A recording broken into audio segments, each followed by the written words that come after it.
7th first டேர்மில் இருக்கிற பயிற்சி 1.5 தான் வந்து பார்க்க போகிறோம். அதில் ஃபஸ்ட் கொஸ்டின், காஷ்மீரில் ஒரு நாள் இரவின் வெப்பநிலை -5°C, மறுநாள் அவ்வெப்பநிலை 9°C உயர்ந்தது எனில் அதிகரித்த வெப்ப அளவினை காண்க. இது வந்து எப்படி எழுதலாம்னா, ஃபஸ்ட்டு இரவின் வெப்பநிலை எவ்வளவு? இரவின் வெப்பநிலை இங்கே கொடுத்துருக்காங்களா? இரவின் வெப்பநிலை -5°C. அடுத்தது அடுத்த நாள் வெப்பநிலை.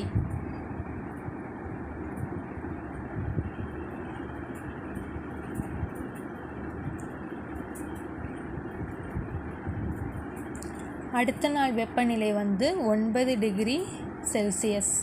இப்போ வந்து நம்ம என்ன கண்டுபிடிக்கணும்னா, அதிகரித்த வெப்ப அளவு வந்து கண்டுபிடிக்கணும்.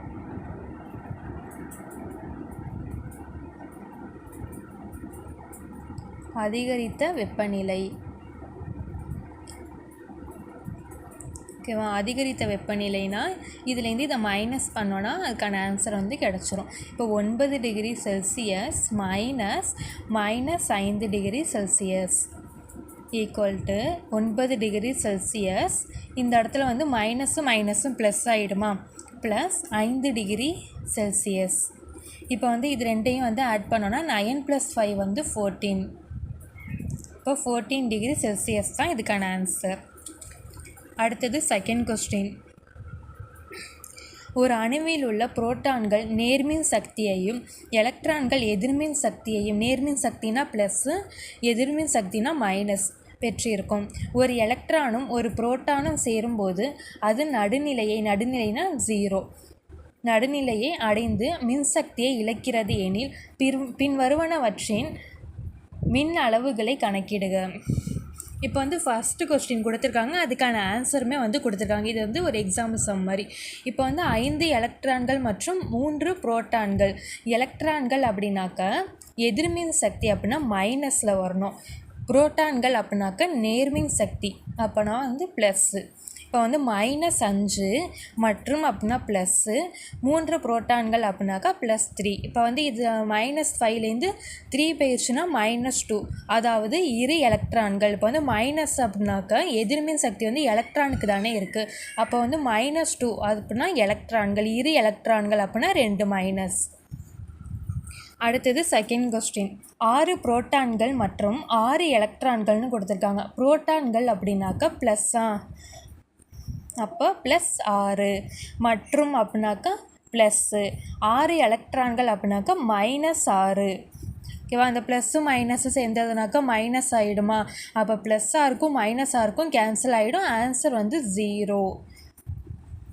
இது வந்து என்னது அப்படின்னாக்கா அதாவது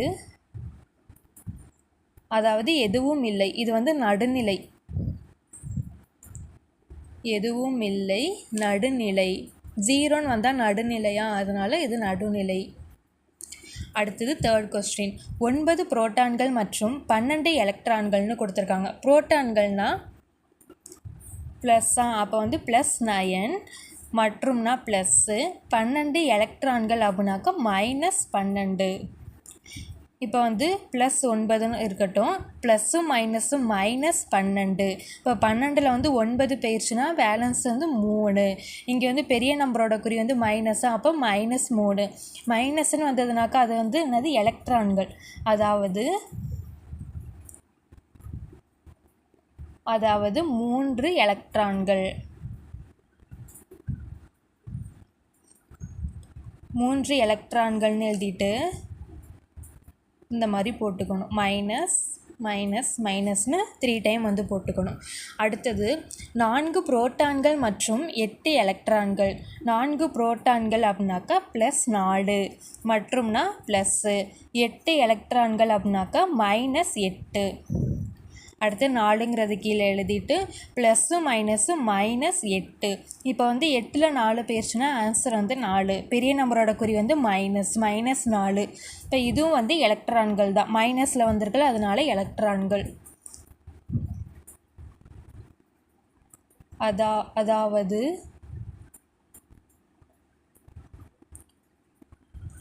அதாவது 4 எலக்ட்ரான்கள்.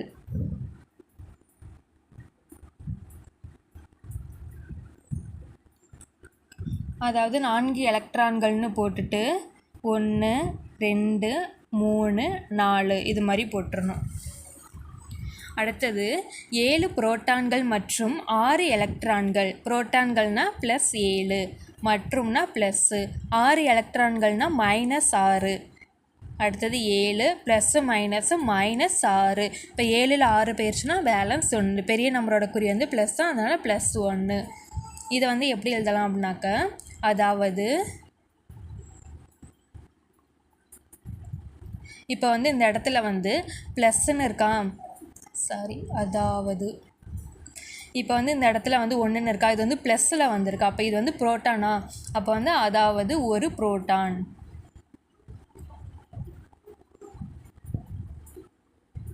ஒரு புரோட்டான், அவ்வளோதான். அடுத்தது 3rd கொஸ்டின்.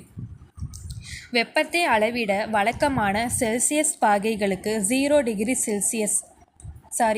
செல்சியஸ் பதிலாக கெல்வின் அளவுகளை அறிவியலாளர் பயன்படுத்துவர். இரண்டிற்கும் உள்ள உறவை கூறும் சமன்பாடு வந்து இங்கே கொடுத்துருக்காங்க.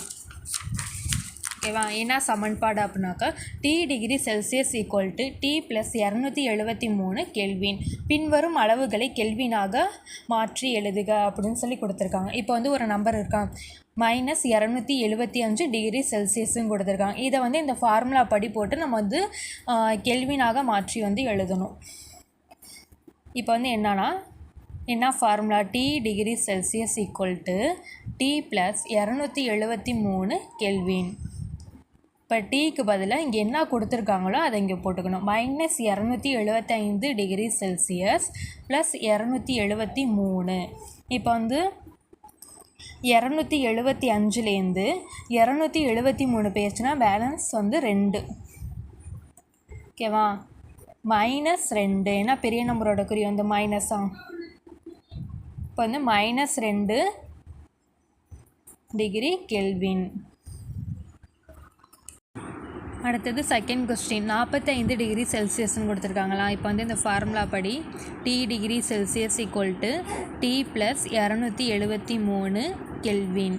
இப்போ வந்து டீக்கு பதிலாக என்ன போடணும் அப்படின்னாக்கா 45 டிகிரி செல்சியஸ் + 273 இங்கே வந்து கெல்வின். இப்போ இது ரெண்டையும் வந்து ஆட் பண்ணோம் அப்படின்னாக்கா 273 45, 5 3 வந்து 8, 7 4 11, பேலன்ஸ் 1 3. இப்போ வந்து என்ன ஆன்சர் அப்படின்னா 318 டிகிரி கெல்வின். அடுத்தது வந்து -400 டிகிரி செல்சியஸ். அடுத்து இதுக்கான ஃபார்முலா வந்து T degree Celsius equal to T + 273 kelvin equal to இந்த டீக்கு பதிலாக -400 + 273 கெல்வின். இப்போ வந்து 400ல் 273 போயிடுச்சுன்னா பேலன்ஸ் வந்து 127. இங்கே வந்து பெரிய நம்பரோட குறி வந்து மைனஸா, அப்போ -127 டிகிரி கெல்வின். அடுத்தது வந்து -273 டிகிரி செல்சியஸ்ன்னு கொடுத்துருக்காங்களா. T degree Celsius equal to T + 273 kelvin. இப்போ டீக்கு பதிலாக -273 + 273 இங்கே வந்து கெல்வின். இப்போ வந்து ப்ளஸுக்கும் மைனஸுக்கும் கேன்சல் ஆகிடுமா. அப்போ இதுக்கான ஆன்சர் வந்து 0 டிகிரி கெல்வின். அடுத்தது 4th கொஸ்டின். ஒரு மாணவனின் வங்கி கணக்கு கீழே கொடுக்கப்பட்டுள்ளது. ஒரு மாதத்தில் நிகழ்த்தப்பட்ட பணம் பரிமாற்றத்திற்கு பிறகு அவனுடைய மீதி இருப்பு தொகையை கணக்கிடுக. அவனுடைய ஆரம்ப இருப்பு தொகை வந்து ரூபாய் 690ன்னு கொடுத்துருக்காங்க. இதில் வந்து ஃபஸ்ட் கொஸ்டின் என்னென்னா, செலுத்திய தொகை வந்து 485. செலுத்திய தொகை ஓகேவா. ஏற்கனவே வந்து எவ்வளோ இருக்குது அப்படின்னாக்கா 690 வந்து இருக்குது. இப்போ வந்து மறுபடியும் வந்து அவங்க செலுத்துகிறாங்க. 485 ரூபா வந்து செலுத்துகிறாங்க. இப்போ வந்து இது ரெண்டையும் ஆட் பண்ணோம் அப்படின்னாக்கா 690 485 5 7 பேலன்ஸ் 1 10 11 1175 ரூபாய் 1175. செலுத்திய தொகைனா 1175. அடுத்தது எடுத்த தொகை. ஓகேவா, எடுத்ததுன்னு போட்டுட்டு ஏற்கனவே இருந்தால் 1175லேருந்து தான் வந்து 500 வந்து எடுத்திருப்பாங்க. அப்போ வந்து இது வந்து மைனஸ். ஓகேவா, 1175 வந்து 500 போயிடுச்சுன்னா பேலன்ஸ் வந்து 675. அடுத்தது மறுபடியும் எடுத்த தொகை தான் கொடுத்துருக்காங்க. இப்போ வந்து இந்த 675லேருந்து 350 வந்து எடுத்திருப்பாங்க. எடுத்தது 675 மைனஸ் 350 ஈக்குவல் டு 675ல் 350 போயிடுச்சுன்னா பேலன்ஸ் வந்து 325. அதுக்கப்புறம் மறுபடியும் செலுத்திய தொகை வந்து 89. இப்போ செலுத்தியது ஏற்கனவே இருந்த 325, இப்போ புதுசாக வந்து 89 வந்து செலுத்துகிறாங்க. இப்போ இது ரெண்டையும் வந்து ஆட் பண்ணோம் அப்படின்னாக்கா 414. அடுத்தது 5th கொஸ்டின். மேலும் ரூபாய் 300 கணக்கிலிருந்து எடுத்திருந்தால் அவரது இறுதி இருப்பை காண்கன்னு சொல்லி கேட்குறாங்க.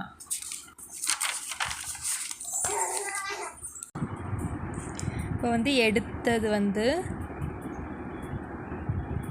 ஏற்கனவே இருந்த 414லேருந்து ரூபாய் 300 வந்து எடுத்திருப்பாங்க. அதனால வந்து மைனஸ் 414 வந்து 300 போயிடுச்சுன்னா பேலன்ஸ் வந்து 114 ரூபாய் 114 தான் வந்து ஆன்சர். அடுத்தது வந்து 5th கொஸ்டின். மழையில் நனைந்து ஈரமானதால் கவிஞர் தமிழ் நம்பியின் குறிப்பேட்டில் 35 பக்கங்கள் வீணானது. முழுக்களின் உதவியுடன் பின்வருவனவற்றை காண்க. தமிழ் நம்பியால் ஒரு நாளில் 5 பக்கங்கள் எழுத முடியும் எனில் அவரது எத்தனை நாள் உழைப்பு வீணானது அப்படின்னு சொல்கிறாங்க. ஒரு நாளைக்கு வந்து 5 பக்கங்கள் வந்து எழுதுவாங்க. இப்போ ஒரு நாளைக்கு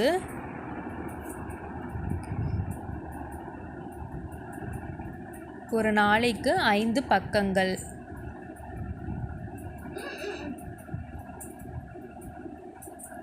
எழுதிட்டு இப்போ வந்து நாட்களின் எண்ணிக்கை கண்டுபிடிக்கணும்னா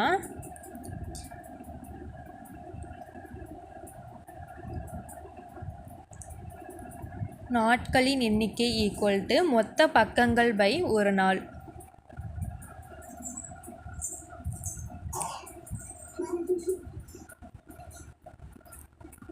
மொத்த பக்கங்கள் பை ஒரு நாள். இப்போ வந்து மொத்த பக்கங்கள் வந்து 35ன்னு கொடுத்துருக்காங்களா.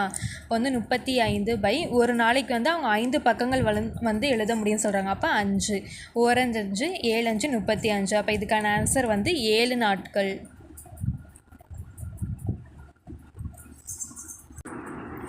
அடுத்தது 2nd கொஸ்டின். 4 பக்கங்களில் 1800 எழுத்துக்கள் உள்ளதெனில் எத்தனை எழுத்துக்களை இழந்தார்னு கேட்குறாங்க. இப்போ வந்து 4 பக்கங்கள்.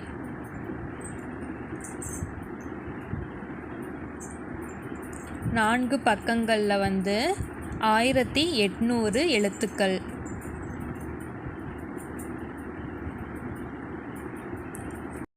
இப்போ வந்து 4 பக்கங்களுக்கு வந்து 1800 எழுத்துக்கள்னு கொடுத்துருக்காங்களா. அப்போ வந்து ஒரு பக்கத்துக்கு வந்து நம்ம கண்டுபிடிக்கணும். இப்போ 4 பக்கத்துக்கு ஒரு பக்கம் கண்டுபிடிக்கணும் அப்படின்னாக்கா 1800 பை 400. ஓர்நாங் 4 நன்னாங்கு 16 பேலன்ஸ் 2 ஐநாங் 20 0. இப்போ ஒரு பக்கத்துக்கு வந்து 450 எழுத்துக்கள்.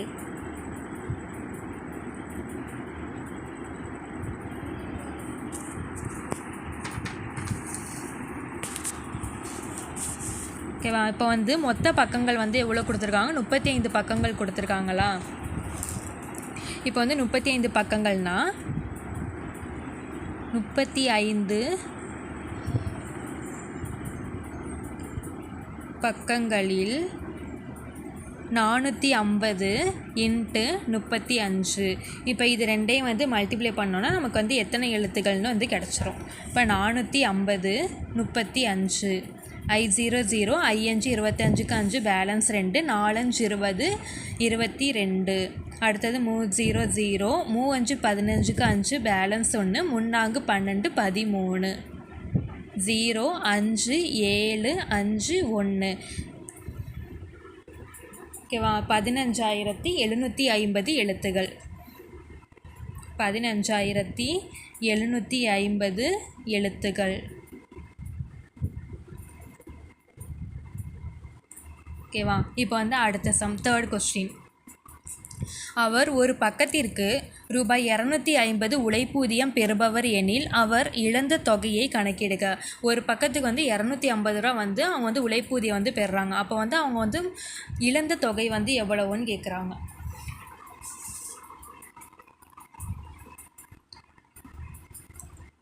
ஓகேவா. ஃபஸ்ட்டு வந்து நம்ம செலுத்தியது கண்டுபிடிக்கலாம். செலுத்தியது ஈக்குவல் டு 250. அவர் இழந்தது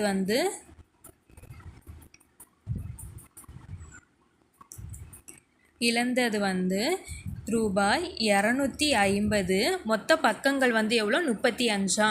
அப்போ இன்ட்டு 35.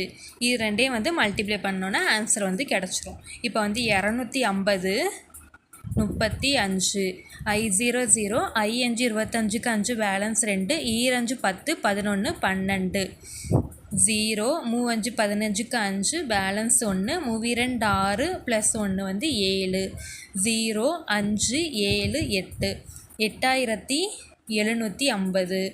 இப்போ இதுக்கான ஆன்சர் வந்து 8750. அடுத்தது வந்து ஃபோர்த்து கொஸ்டின்.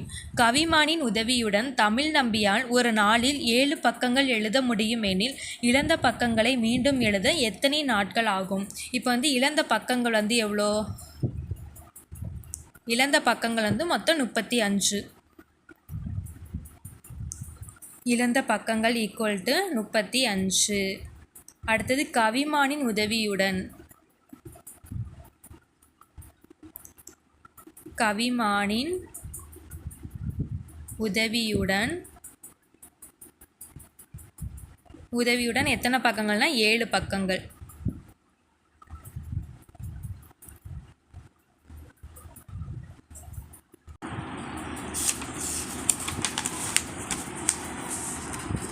இப்போ வந்து இழந்த நாட்கள் வந்து கண்டுபிடிக்கலாம்.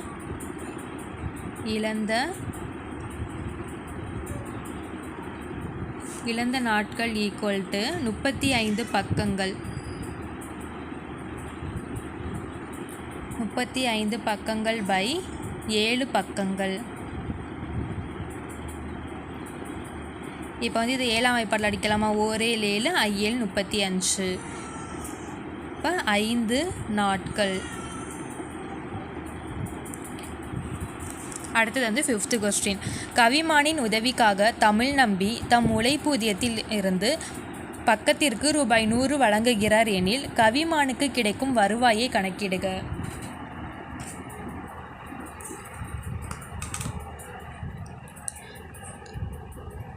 தமிழ் கவிமானுக்காக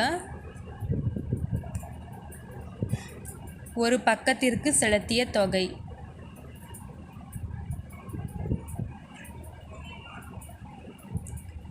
ஒரு பக்கத்திற்கு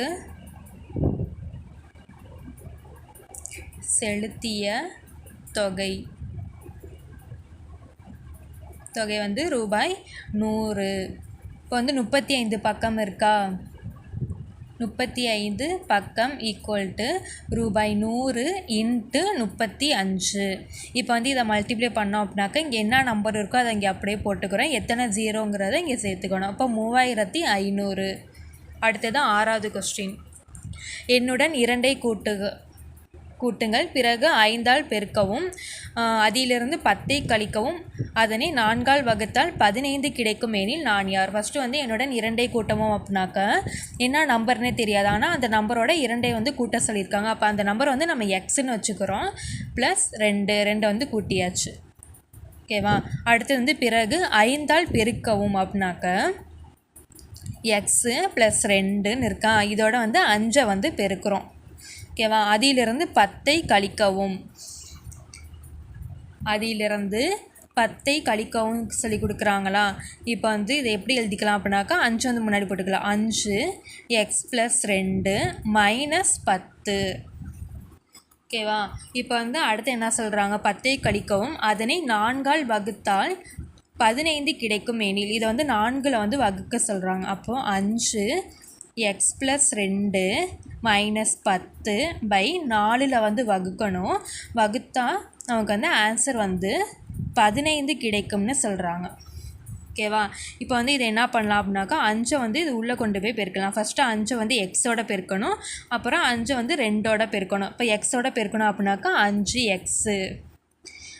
அடுத்தது ப்ளஸ் 5ஐயும் 2ஐயும் பெருக்கணும் அப்படின்னாக்கா i2 10.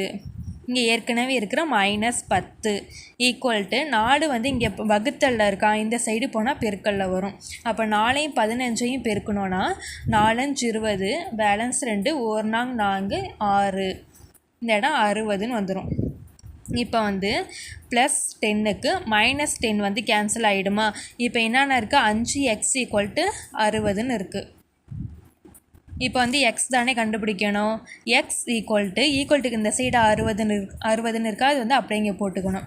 5x வந்து இங்கே 5 வந்து பெருக்கல்ல இருக்குது, இந்த சைடு வந்தால் டிவைடில் வரும். 4 5 5, பேலன்ஸ் 1, 2 5 10. அப்போ எக்ஸ் = 12 தான் இதுக்கான ஆன்சர்.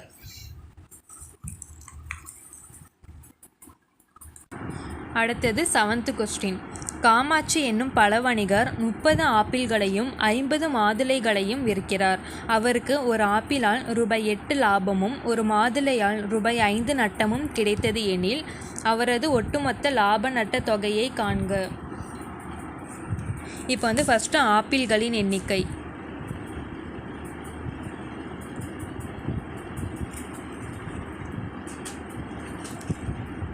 ஆப்பிள்களின் எண்ணிக்கை =30.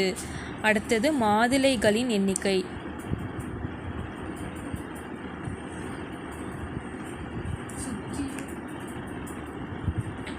மாதுளைகளின் எண்ணிக்கை வந்து 50. அடுத்தது ஆப்பிளோட விலை. ஆப்பிள் விலை, ஒரு ஆப்பிளில் வந்து ₹8 லாபம்னு சொல்லியிருக்காங்களா, அப்போ 30 × 8. இப்போ இது ரெண்டையும் பெருக்கணும்னா 3 8 24, 0 240. அடுத்தது மாதுளையோட விலை. மாதுளை விலை, மாதுளை வந்து 50, 5 நட்டம்னு கொடுத்துருக்காங்க. அப்போ இன்ட்டு -5, 5 25, இந்த 0 -250. இப்போ வந்து அவரது ஒட்டுமொத்த லாப நட்ட தொகை வந்து கேட்டிருக்காங்க. இப்போ என்ன பண்ணணுன்னா 240 ப்ளஸ் இங்கே ஃபஸ்ட்டு வந்து ஆப்பிளில் கிடச்சிருக்க 240, அப்புறம் மாதுளையில் கிடச்சிருக்க -250. 240 ப்ளஸ்ஸு மைனஸு -250. இப்போ ஆன்சர் வந்து -10ன்னு கிடைக்கும். இப்போ வந்து ₹10 வந்து நட்டம்.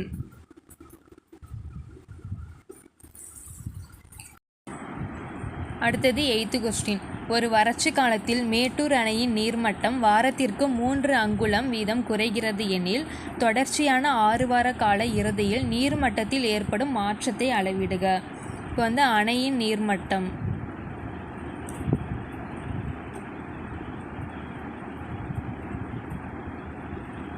அணையின் நீர்மட்டம் வந்து 3 அங்குலம். அடுத்தது வந்து 6 வாரத்தில் அணையின் அளவு.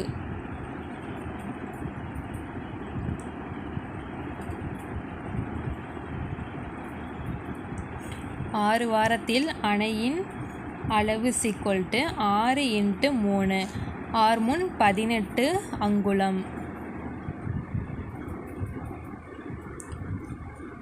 ஓகேவா? இப்போ வந்து 6வது வாரத்தில்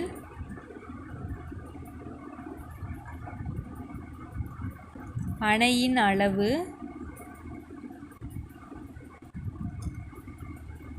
அணையின் அளவு 18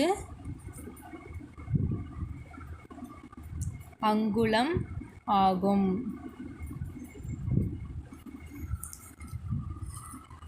ஓகேவா? அடுத்தது வந்து 9th கொஸ்டின். புத்தர் கிமு பொது ஆண்டிற்கு முன் 563 பிறந்து கிமு பொது ஆண்டிற்கு முன் 483 இறந்தார். அவர் கிமு பொது ஆண்டிற்கு முன் 500 உயிர் வாழ்ந்தாரா? அவருடைய ஆயுட்காலம் எவ்வளவுன்னு கேட்குறாங்க. இப்போ வந்து புத்தரோட பிறப்பு 563 563 கிமுன்னு கொடுத்துருக்காங்களா? கிமுனா மைனஸில் வரணும். மைனஸ் 563. அடுத்தது வந்து இறப்பு. இறப்பு வந்து 483 கொடுத்துருக்காங்களா? இது வந்து மைனஸ் 483ன்னு எழுதிக்கணும். இப்போ வந்து இவங்க வந்து 500ல் உயிர் வாழ்ந்தாரான்னு சொல்லி கேட்குறாங்களா? இது வந்து எப்படி கண்டுபிடிக்கணும்னா, இப்போ வந்து ஒரு நம்பர் லைன் இருக்கான். இப்போ வந்து இங்கே 0ன்னு இருக்கும், இங்கே வந்து -1, இங்கே +1ன்னு இருக்கும்.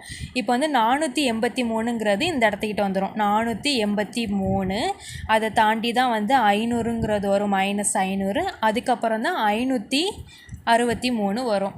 ஓகேவா? அப்போ வந்து ஆர்டராக எழுதியிருக்கோம். பெரிய நம்பர், அப்புறம் சின்ன நம்பர், அதை விட சின்ன நம்பர்.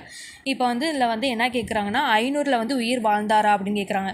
இப்போ வந்து அவங்க இப்போ 483ல் பிறந்து 563ல் வந்து இறந்துடுறாங்களா? இப்போ அவங்க வந்து 500ல் வந்து உயிர் வாழ்ந்திருக்காங்க.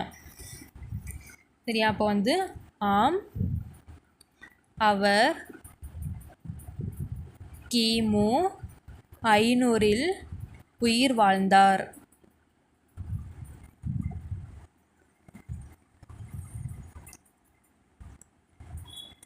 இப்போ வந்து ஆயுட்காலம் வந்து கண்டுபிடிக்கணும். ஆயுட்காலம் ஈக்குவல்ட்டு -483 மைனஸ் 563.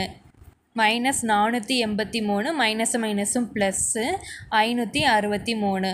563ல் 483 போயிடுச்சுன்னா ஆன்சர் வந்து 80 வருடம். தேங்க்யூ.